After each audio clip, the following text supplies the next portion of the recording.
Okay, crank position sensor location replacement on 2nd generation Honda Insight. Jack the car way up on the driver's side with a good safe jack stand. Crawl in from the front. This cover will be covering it up. Two 10mm bolts holding the cover on. Crawl in underneath. Here we go.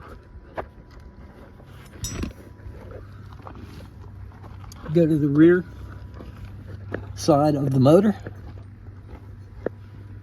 right where the motor and transmission come together. I've already got the plug unplugged. You can see it right here, right there. And there's your crank position sensor right there, the little black object right there with one 10mm bolt that you can see holding it on.